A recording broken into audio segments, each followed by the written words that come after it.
Thanks for coming out and watching the oxymoronic Reddit Professional Show, where I showcase the best and worst of the internet. Here I comment on brilliant and hilarious comment chains regarding dumb shit on the internet for you to enjoy. Make sure to subscribe, hit the little bell button so that you get notifications every time we come up with a new video. Enjoy this week's show. My 7 steps to fail, a proven strategy. If you ask me for advice on how to succeed, I have no clue. I failed at everything I tried in my life. I started several projects. All failed. My goal was to become free, traveling, writing, be a digital nomad, take pictures, enjoy life around beautiful people, be popular. Jose Leon, the cool guy with an amazing lifestyle. None of that happened, but I became Jose Leon, the fat guy. I had a couple of girlfriends. They left me because I was working all day. I didn't travel, not much. I wanted to create something great, like Mark Zuckerberg. Why did I watch that movie? I was spending all my time trying to create the next Facebook, Airbnb, you know. And you may think that I learned from my experiences. Nope, I did it again, and again, and again. Every time I had a new idea, is still happening, help, and I thought, this is the idea, this is the one that will change everything. Never happened. Let me explain to you how I did. Get a job as a developer. Save around $10,000. Spend between 6 months and a year coding. Test it. 0 results. Cry, repeat. I can't even remember how many times I did the same. But I know one thing.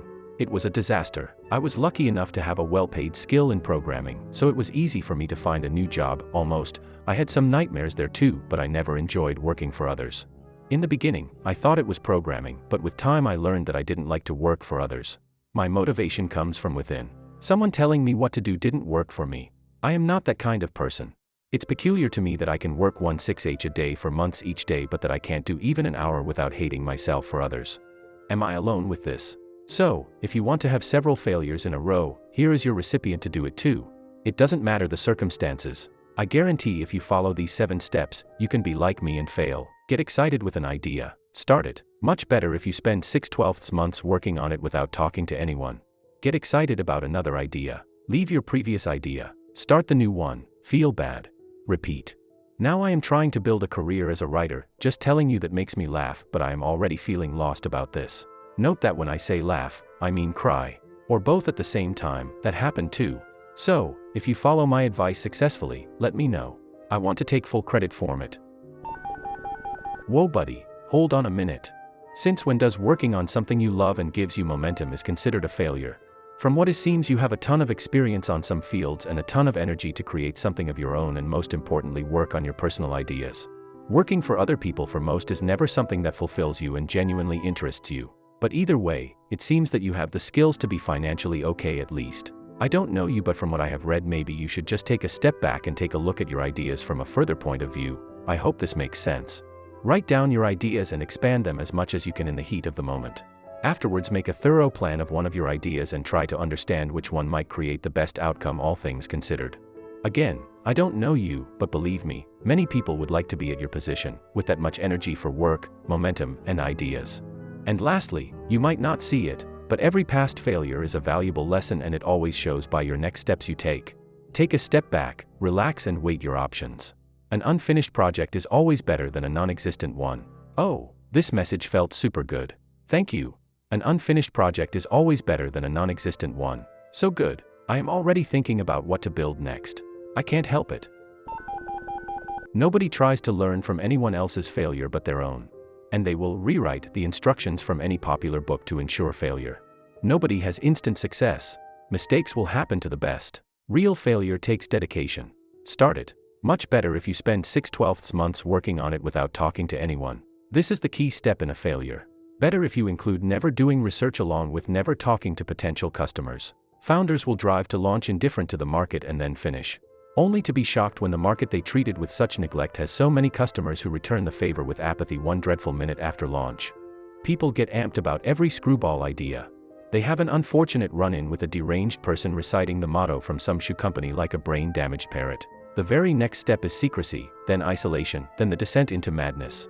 This build it and they will come business should really end. It's a little like a project to sink a hole-in-one on a professional class golf course while blindfolded. Actually following through with a swing is pretty pointless. You're just practicing failure, not learning from it. Unless you mean learning how to fail by screwing yourself over before you ever start. There is one idea which might change a thing or two. Supply and demand. It's not pronounced supply and then what the hell happened. Looks a lot like this if and when you follow the instructions. Online or offline, product or service, writing a book or whatever else. I'm in my 20s. I identify with you on being unable to work for others, know exactly what you mean and how it feels like. I'm also working on my own businesses. I know there are a good chance I'll fail. Thus, I got a part-time job that doesn't pay much, but pays enough to save and invest. By investing I mean both in mine and other people's companies. You see, investing is a great thing. You can own part of amazing companies/projects and let others build it. These are companies ran by people who are way more experienced and very often more intelligent than we are, companies with millions and billions to spend, with hundreds and thousands of people working around the clock to make it successful. I figured maybe I'll never be a great entrepreneur myself, but at least I can own a part of amazing companies ran by amazing entrepreneurs. Sure, it's not the same as building your own startup, but over time, if I keep investing in the right companies, reinvesting dividends and compounding, there's a good chance I'll eventually have quite a good life. I'd love to marry and have kids one day. Maybe I'll have the time and freedom to be an amazing and loving husband and father, that I know I can do. If I keep learning and improving as an investor, once I die maybe I'll also have left a good amount of resources for my family. And quite honestly, I'm no longer trying to prove I have what it takes to be a great entrepreneur. In the last couple of years I realized what I truly want is to build a family, protect them and make sure they all have the best life possible. Among many other things, that means I'll have to provide for them, but it doesn't matter anymore whether I accomplish that through my own startups or by owning a tiny share of someone else's company. I am married and a 2-month newborn. It is the greatest feeling ever to be a father. However, I'm stuck at a 9-to-5 dead-end job and I am still there because with the job I have healthcare for the family and money to provide for them. Every day I am daydreaming of my own business venture but never follow through. Anyways, keep do your best. Every week you should be doing better than your last. Money will come, love will find you and life will turn out better than you imagined. That's exactly me right there. LOL. Haha. Sorry, but we have to laugh. I was actually worse than you though. I spent 3 years developing a business idea and spent countless hours on it to bring it to fruition without telling anyone about it. No prizes for guessing what the ending was. Sorry to hear that. For the next one, I am sure that you are going to try a different approach. Keep in touch. Every success I've ever had was based on things I learned from my failures. My best relationships came after I matured and learned from the mistakes of the previous ones. My best jobs came after working shitty ones and learning how to work for a better organization, learn and demand skills, and be a better employee. My success in business came after I'd already failed a few times at starting something up and learned what I did wrong. And it all happened slowly as you got honest with yourself about who you are, your shortcomings, and what you need to learn to be successful in life and in business. I'm not saying beat yourself up. I'm saying get real and admit that you don't know things that are critical to your success and commit to learning them. It's not going to happen by magic. Thank you. This was beautiful. Sometimes I don't know what I don't know, so I don't know what to learn, but I'm trying. Any skills that I should spend more time learning that you can suggest to help me to improve? I know that you don't have much context, but you seem very smart. Depends on what your goals are.